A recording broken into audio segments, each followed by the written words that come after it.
રામ જય માંગલમાં મિત્રો, સ્વાગત છે તમારું એક નવા વિડીયોમાં। તો અત્યારમાં આપણે ઊભા છીએ ભાવનગર મહુવા હાઈવે પર ભગુડાનું જે માંગલમાંનું પાટિયું આવેલું છે। તો અહીંયા અત્યારે આપણે ઊભા છીએ અને વરસાદ પણ ચાલુ થઈ ગયો છે। આપણે તમને ભગુડા જઈ અને તે કેવી રીતના આયોજન છે સંપૂર્ણ આપણે વિડીયોમાં દેખાડવાના છીએ। તો તમે વિડીયોને પૂરેપૂરો જોતા રહેજો। તો મિત્રો આ તમે અત્યારે જોઈ શકો છો, આ છે ભાવનગરવાળો હાઈવે અને આ સાઈડ છે મહુવાવાળો હાઈવે। અને ભાવનગરથી ભગુડાનું અંતર થાય છે 70 કિલોમીટર અને મહુવાથી થાય છે 22 કિલોમીટર। તો અત્યારે આપણે માંગલમાંના પાટિયા છીએ અને અહીંથી આપણે ભગુડા જવાનું છે। તો અહીંથી જ તૈયારી શરૂ થઈ ગઈ છે।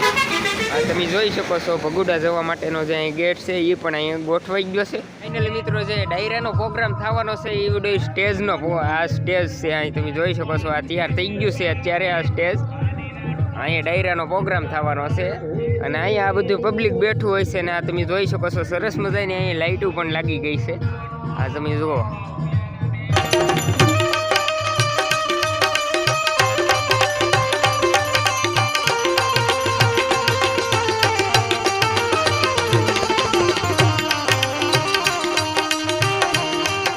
ફાઇનલી મિત્રો આપણે આવી ગયા છીએ માંગલમાંના સાનિધ્યમાં મંદિર તરફ। આપણે અહીંયા જે ગેટ મૂકેલો છે ત્યાં આવી ગયા છીએ અને અહીં તમે પાછળ જોઈ શકો છો કે સરસ મજાનું આપણે અહીંયા ડેકોરેશન પણ થઈ ગયું છે।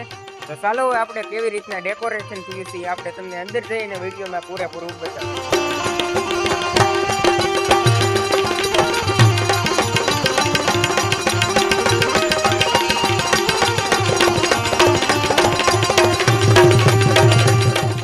તમે જોઈ શકો છો અહીં કેવું સરસ મજાનું ડેકોરેશન પણ થઈ ગયું છે, આ તમે વિડીયોમાં જોઈ શકો છો।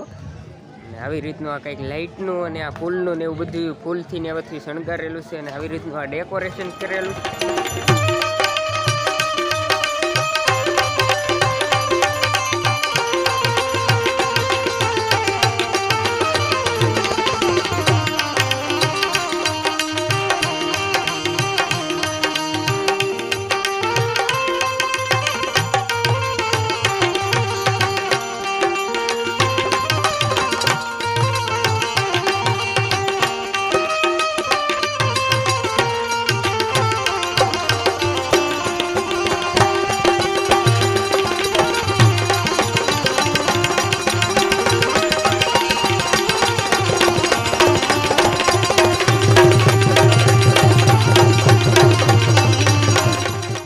ફાઇનલી મિત્રો આ તમે જોઈ શકો છો અહીંયા જે આ સેલ્ફી પોઈન્ટનો મેઇન ડેલો છે ત્યાં પણ લાઇટનું ડેકોરેશન સરસ મજાનું થઈ ગયું છે।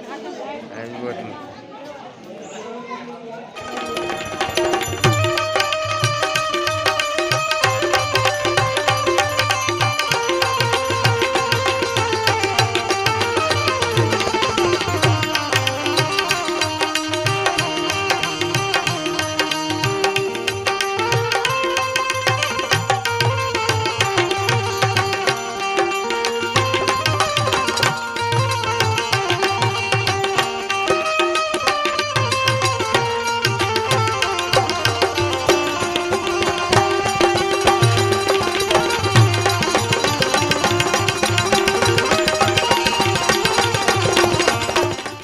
અત્યારમાં આપણે માંગલ માતાજીના મંદિરની પાસે આવી ગયા છીએ અને અહીં તમે જોઈ શકો છો સરસ મજાનું અહીં લાઇટ ડેકોરેશન પણ થઈ ગયું છે। અહીં મંદિરની ઉપર પણ લાઇટ ડેકોરેશન કરવામાં આવેલું છે અને આ તમે જોઈ શકો છો ઉપર પણ લાઇટ ડેકોરેશન થઈ ગયું છે।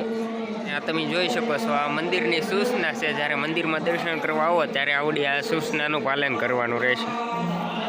તો મિત્રો વિડીયોમાં તમે જોઈ શકો છો પાછળ મંદિરમાં પણ જોરદાર શણગારવામાં આવેલું છે, પરંતુ અંદર વિડીયો શૂટિંગની મનાઈ હોવાથી આપણે અંદર વિડીયો નથી શૂટિંગ કરતા, પણ આપણે તમને અહીં બહારથી દેખાડી દઈશું। અને આ તમે મંદિરમાં પણ જોઈ શકો છો સરસ મજાની તૈયારી થઈ ગઈ છે। આ તમે જુઓ, અંદર વિડીયો શૂટિંગની મનાઈ છે એટલે આપણે અંદર નથી ઉતારતા પણ બહારથી ઉતારીને દેખાડી દઈએ છીએ।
શકો છો મંદિરમાં કંઈક આવી રીતનું આ શણગારેલું છે જુઓ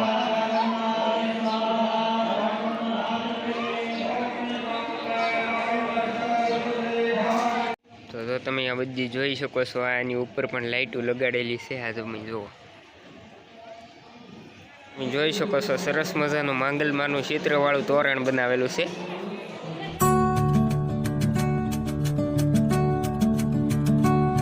મિત્રો જે અહીં 51 કુંડીનો જે મહાયજ્ઞ થવાનો હતો તેના આ કુંડની અત્યારે અહીં તમે તૈયારી થઈ ગઈ છે આ તમે જોઈ શકો છો પણ આ વરસાદના કારણે આમાં બધે પાણી ભરાઈ ગયેલું છે અને આ ઉપર આ તમે જે મંડપ જોઈ શકો છો માંડવો એવડો એ પૂરેપૂરો આખો વાહડામાંથી બનાવેલો છે તો મિત્રો આ તમે જોઈ શકો છો આ જે હવનનો મેઇન કુંડ છે એ આવડો હવનનો મેઇન કુંડ છે અને અહીંયા તમે જોઈ શકો છો સરસ મજાની આવડી તૈયારી થઈ ગઈ હતી પણ ત્યાં પાછો અહીંયા વરસાદે આવી ગયો છે એટલે તમે જોઈ શકો છો આ બધું પલળી ગયું છે